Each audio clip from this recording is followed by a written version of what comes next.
So today's board on the bench is an Asus TUSL2, and yes, it does support TUSL2.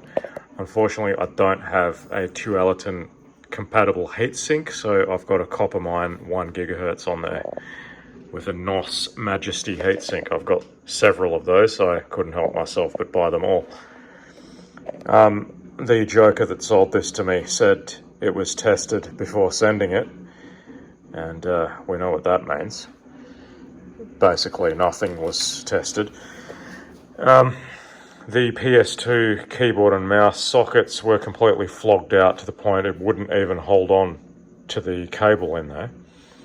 I've put a brand new one on there, but it still doesn't work. There's actually no 5 volts getting to the PS2 ports, and I've already found the problem. I'll show you that shortly. But the rest of this board's actually working perfectly. I don't want to use USB keyboard and mouse because that introduces quite a bit of lag on these old Pentium 3s. And I'm going to use this for period correct gaming. So PS2 is a must. So I've just got my microscope set up here, and I'll show you what the problem is. Just on the components behind that PS2 port. Yes, my desk is very messy. You can see L15 here, which is an inductor, an SMD inductor. There's a big old crack in that solder pad there. Nothing on the top side, but that just needs to be reflowed. So that's actually the 5 volt supply coming through that trace there for the keyboard and mouse ports. That's why they're not working. So I'm going to reflow that, and we'll give that another try. This inductor is definitely okay. I have got the 5 volts up to this section here, just nothing on that pad there. So there's a clean break between these two areas here. So yeah, I'll just reflow that now, and we'll give this another go. So yeah, it's not pretty. There's a hell of a lot more solder there than there needs to be, but at least that's not going anywhere now. You can see that's the fuse there where the 5 volt supply comes in and goes through that inductor and then to the PS2 ports. So 100% that was the fault. Hopefully that was the only fault. Hopefully there's nothing else cracked around this area, because I really don't want to have to take this board off again. Anyway, let's think positive and give this a try. I'll just clean all of that flux off with my toothbrush and we'll give it a go.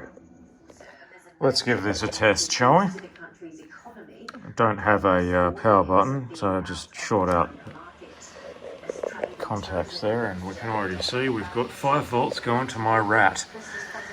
And my keyboard light's flashed, so we're off to a bloody good start. And yep, no more errors. Cool.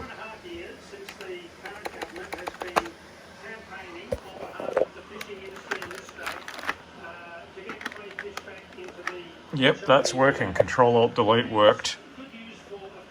Let's see if we can get into the BIOS setup.